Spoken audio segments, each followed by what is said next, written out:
Somos tan hermanos, Colombia y Venezuela, somos tan parecidos, compartimos tantas costumbres, tanta idiosincrasia, tanto la fe incluso, que la provincia de los misioneros hijos del Inmaculado Corazón de María, en los cuales estamos haciendo estas entrevistas, es la provincia colombo-venezolana. Y tengo el gusto de tener ahora a un venezolano, al padre Carlos Darío Prieto Rodríguez. Muchas gracias, padre, por estar con nosotros aquí en esta entrevista. ¿Venezolano de cuál ciudad? Nací en Ciudad Bolívar, Estado Bolívar, aunque a los 7 años mi familia se mudó a un pueblito muy pequeño, muy rico y muy así, con el clima templado, que se llama El Pao. El Pao. El Pao es como las siglas de Purgo, Agricultura y Obreros, donde se sacaba el mineral de hierro. Fue por muchos años, más de 50 años, explotación del mineral de hierro. Y el purgo es una planta que genera un plástico o algo así que se puede utilizar para hacer cuestiones de plástico. Entonces, como el caucho. Como un caucho, exactamente, como un caucho. Entonces se extraen de ese árbol y allí se acaban para hacer materiales de caucho. Eso sirve para todo. Sí, entonces de allí viene lo del purgo, ¿no? El purgo. Ajá. ¿Y a qué edad llegó ahí? A los 7 años. 7 años. 7 años. O sea que los recuerdos vienen más de ahí que de Ciudad Bolívar. Sí, los primeros años fueron donde en la casa de mi abuela. Los primeros años y después nos ¿Y Ciudad Bolívar más frío entonces? No, más caliente. Antes. Ciudad Bolívar es una antes buscaron ciudad una muy calientico, más templadito. de 30 a 35 grados. El Pao es más templadito, de 20, 25. Como sí, Medellín más como o menos. Medellín, así muy rico, un pueblito muy sabroso, de montaña, muy sabroso. Se le ilumina a usted la cara cuando sí, lo sí, de verdad que es mi pueblo hasta que salí. Sí. Allí viví mi primaria, mi colegio y donde nació como la vocación, ¿no? Al sacerdocio allí. Trabajé en un colegio de religiosas. ¿En medio de cuántos hermanos? Somos 3. Del matrimonio somos 3. Sí. Yo soy el mayor de los 3. Y mi papá tuvo otros 3 hijos con otra señora, ¿no? Pero ya después hermanos fuera del medios. matrimonio. Sí, son hermanos medios. Y entonces me decía que trabajó en un colegio de religiosas. Trabajé en un colegio de religiosas. O sea que terminó sus estudios de bachillerato. Terminé mi estudio de bachillerato, empecé la universidad, me gradué de química industrial. Y siendo químico industrial comencé a trabajar en este colegio de religiosas, dando física, química y matemática, lo que llamamos allá en Venezuela las 3 Marías. Sí, entonces, estando allí trabajando con las religiosas, al principio no quería trabajar con ellas. Yo decía, ¿cómo es eso? En un ¿cómo colegio será eso, trabajar de monjas. con monjas?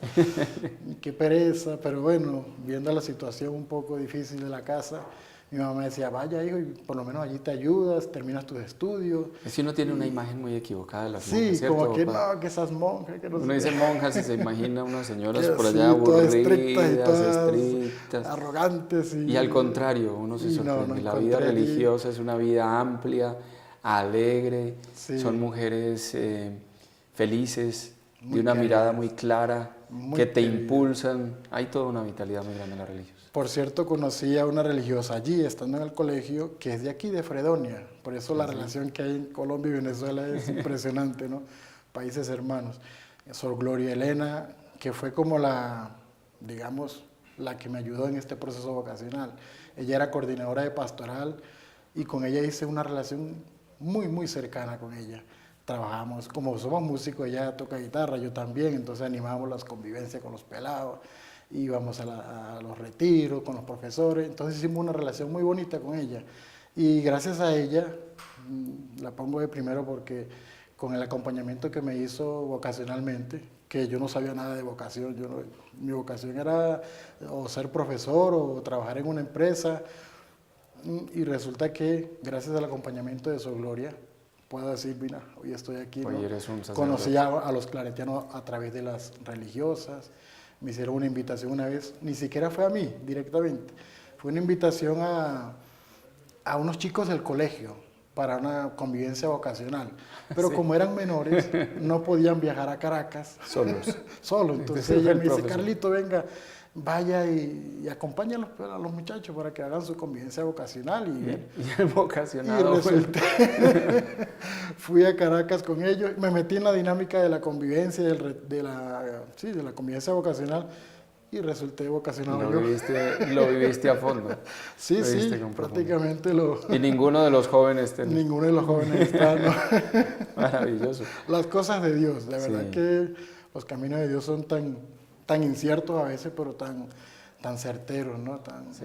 No sé, yo a veces no me explico cómo llegué a la vocación claretiana, a la vocación pero sacerdotal, misionera, pero uno se pone a echar el cuento hacia Historia. atrás y la historia, y uno dice, hombre, ahí estuvo Dios en todo momento, simplemente que no lo podía interpretar o no lo sabía interpretar. Ahora sí lo puede leer. Ahora sí lo leo más claro, obviamente ya cuando comienzo a contar mi historia vocacional a los jóvenes, porque yo trabajo con pastoral juvenil vocacional, Claro. entonces le comento esta historia y uno dice, bueno, es que Dios estaba allí siempre, no solamente que no lo identificaba.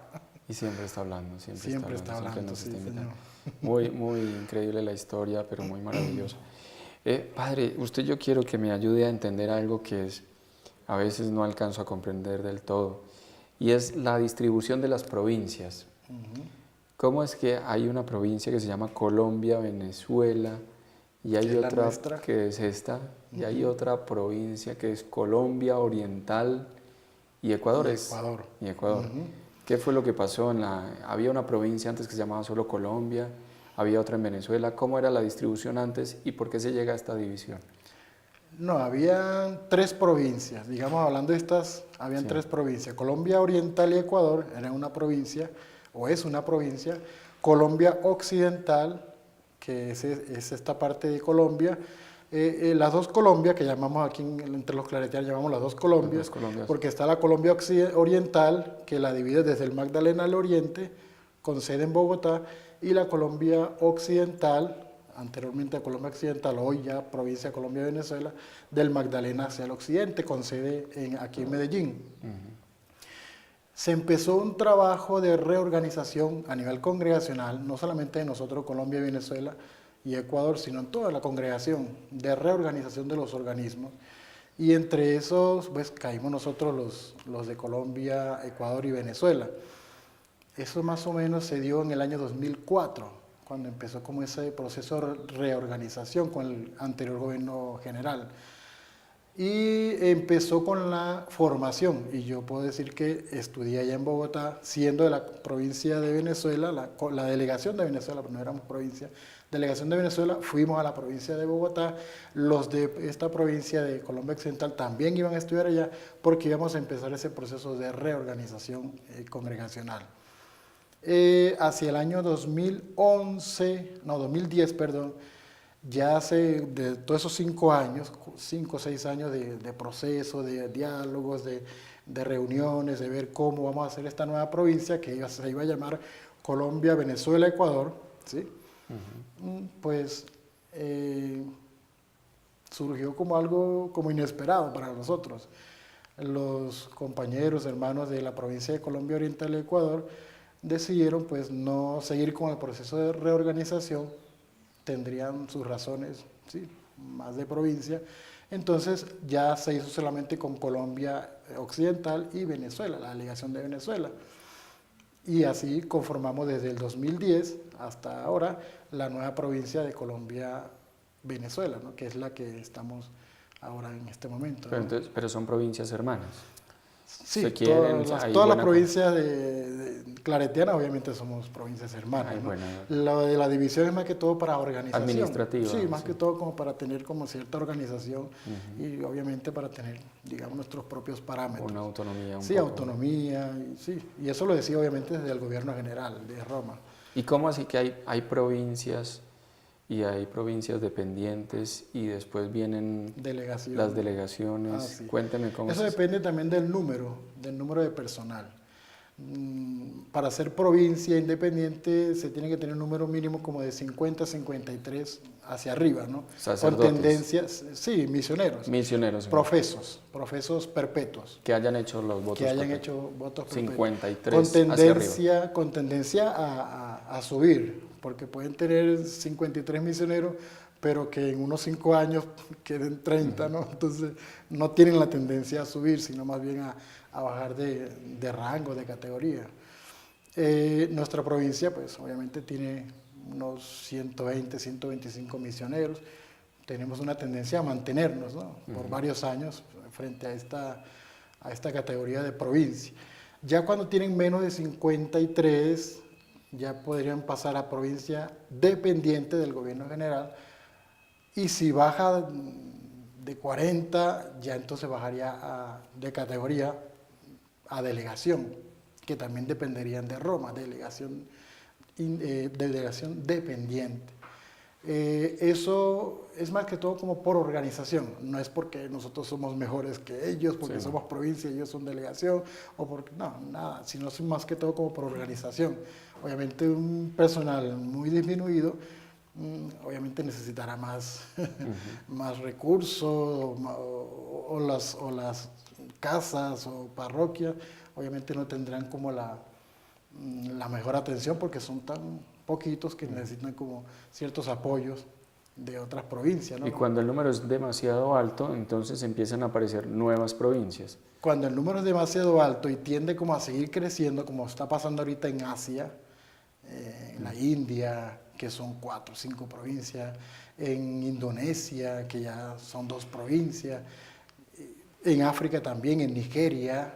En Nigeria hace poquito se creó la nueva provincia de Nigeria del Este. ¿Sí? Se están subdividiendo. Más bien, en vez lo que estamos haciendo nosotros, que es reorganizarnos, de unirnos, ellos están reorganizándose, pero más bien separándose, porque tienden a ir creciendo. Cuando llegan a números como, ¿cuáles? El criterio allí es más que todo como de, pues no tengo el dato exacto de cuánto es el número para que ya se puedan separar, sino más que todo como que, miren, tenemos tantas, una gama de apostolados y podemos atenderla de diferentes formas, entonces pues, se pueden dividir. Te podemos atenderla por ejemplo, y también las distancias, ¿no? Si, por ejemplo, a ustedes le queda más cerca para aquella región y a nosotros nos queda más difícil, pues bueno, vamos a ver si nos reorganizamos, separemos esto, dejemos esto como una provincia de tal parte y esta de otra parte, entonces somos 2 provincias. A veces también juega mucho la geografía, ¿no?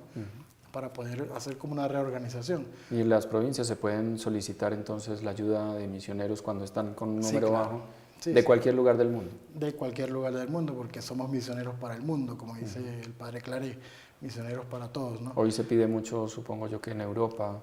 En España, por ejemplo, en España, en Francia, que están pasando mucha dificultad a nivel vocacional, se pide mucho del gobierno general, o el gobierno general evalúa y manda misioneros, sobre todo de estas provincias que están que están creciendo mucho.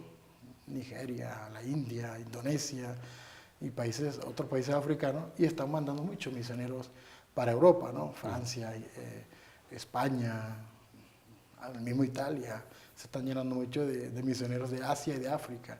Muy interesante, ¿no? Antes nos venían muchos españoles, ahora España está solicitando misioneros también de América Latina, han ido reforzando las misiones allá en Europa. Se volteó la página ahí. Son las dinámicas de la vida, ¿no? ¿Y viene en su primera misión a Colombia, al Chocó? Vine a Río Sucio, Chocó.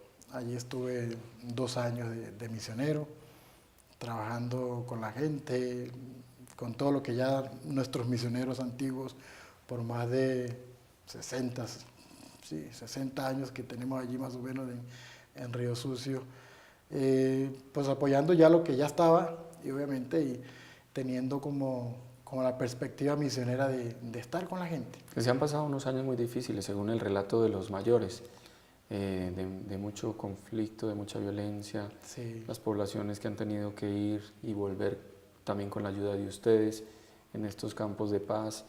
Pero, ¿cómo está la situación ahora? ¿Cuál es la realidad actual? ¿Cómo está el Río Sucio hoy? Ahorita, bueno, ya yo hace 3 años que salí de Río Sucio, pero la situación ahora está cambiando un poco porque se está llevando a cabo todo este proceso de paz. Incluso he escuchado por ahí de compañeros que allí Río Sucio va a ser como un campamento, va a haber como un campamento de paz.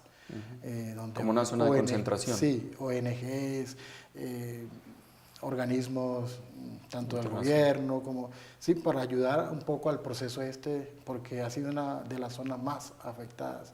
Obviamente en muchas partes de Colombia, pero esta del Chocó, del norte del Chocó ha sido muy afectada por la violencia, ¿sí? Con todo lo que implica la territorialidad, el tratar de manejar el territorio entre un grupo, entre otro grupo, el mismo gobierno. Como el Chocó, ustedes mismos lo saben, todos lo sabemos, es tan rico en minerales, en biodiversidad, en bueno, tantas cosas. Entonces es propenso a eso, ¿no? A generar guerra por su riqueza, pues, lamentablemente, ¿no? Mientras la gente... Y se condenan a la gente que no tiene ninguna culpa de haber nacido allí, de haber nacido en esa tierra bendita del Chocó, bendecida por la naturaleza, por Dios.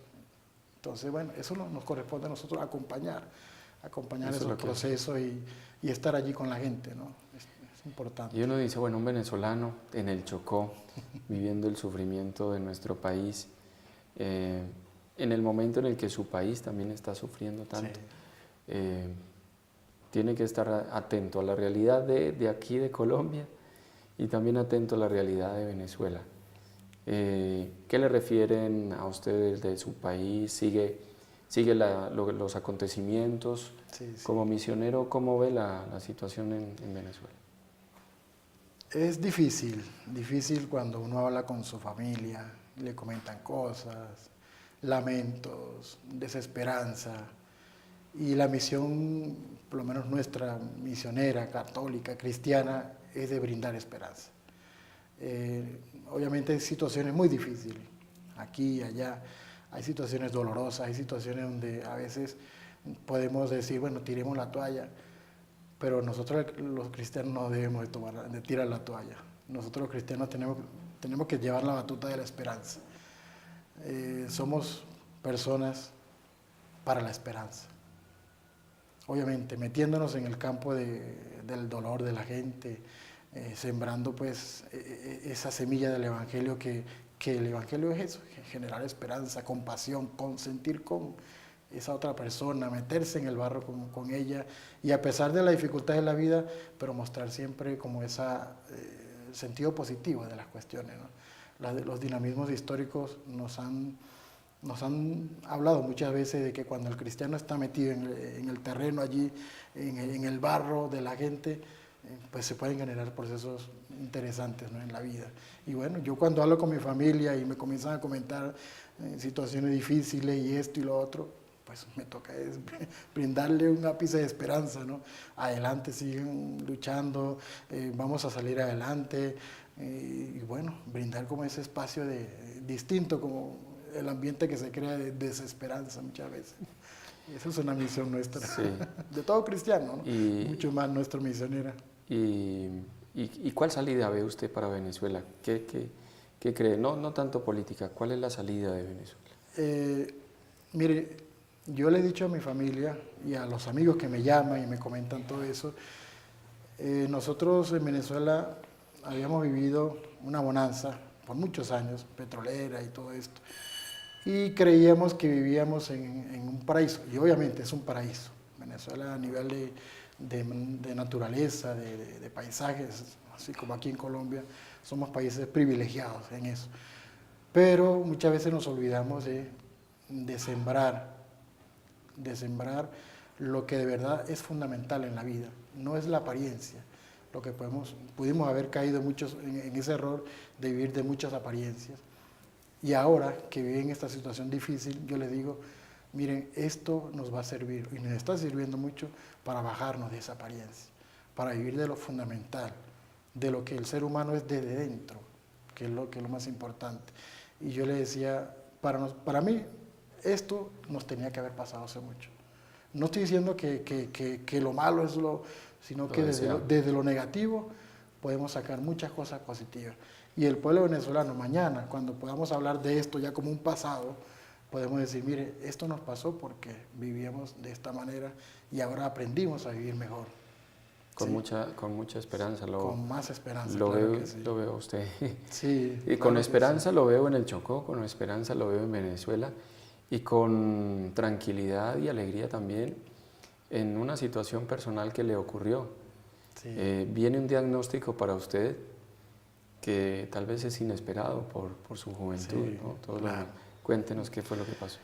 Bueno, estando en el Chocó, en Río Sucio, en el año 2013, a mitad de año, empecé con unos malestares en la parte izquierda de mi cabeza y al principio pensé que era como una cuestión del oído.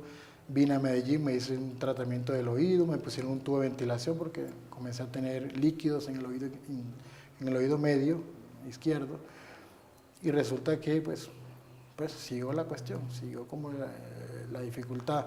Después me dio como un dolor de muela y el dolor, entonces me saqué la muela superior izquierda y eso fue como que despertó más la enfermedad. El diagnóstico era que tenía un tumor. Obviamente al principio uno no lo identifica, uno piensa que es una cosita, otra cosita y con pastillita y con no sé qué se puede solucionar, pero resulta que no. El tumor como que despertó y me tuve que venir aquí a Medellín pues a hacerme todos los exámenes y a ver cuál era el siguiente paso, ¿no? La cuestión médica. Entonces me hicieron 6 sesiones de quimioterapias. El diagnóstico era tumor en la nasofaringe. Yo tuve 3 meses sin poder comer nada sólido, todo era líquido. Mi contextura siempre ha sido esta, un poco robusta, de 80, 90 kilos, y llegué a pesar ya 60, 62 kilos, bajé bastante. Por la misma situación de 3 meses sin poder comer nada sólido, todo era coladitas y sopitas y cositas muy simples, ¿no? Porque nada me podía pasar, no toleraba ningún tipo de sólido.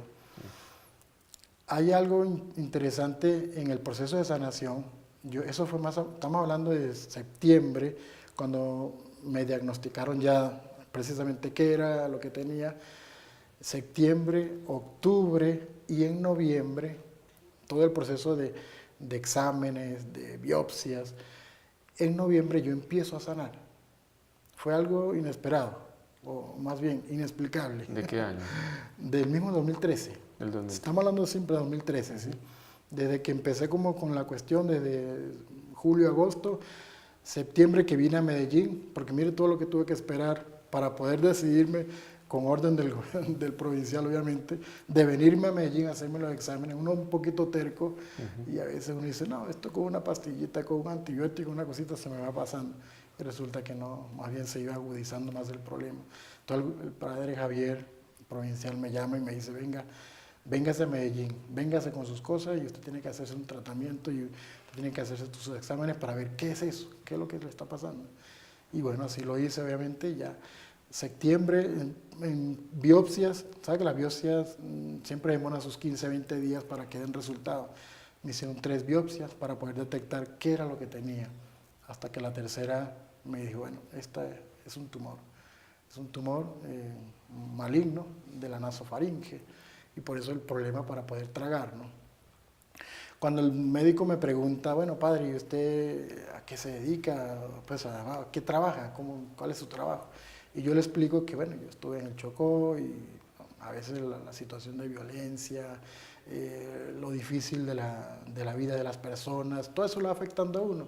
Yo por lo general soy una persona que me caracterizo por ser, pues me dicen, y así me considero una persona muy alegre, muy cercana, muy... Tranquilo. Sí, y en cierto punto tranquilo, pero todo eso me fue afectando.